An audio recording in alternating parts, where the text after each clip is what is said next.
জয়নগরে heroine সহ গ্রেফতার 3 ব্যক্তি।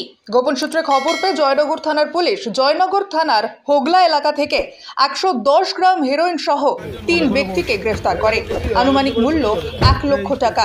ধৃত 3 ব্যক্তি, যাদের নাম জহিরউদ্দিন শেখ, শামীম মণ্ডল, বাপ্পা শেখ। ধৃত 3 ব্যক্তি নদিয়া জেলার বাসিন্দা।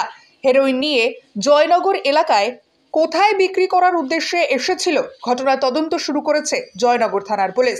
ধৃত 3 ব্যক্তিকে আজ আলিপুর আদালতে তোলা হবে।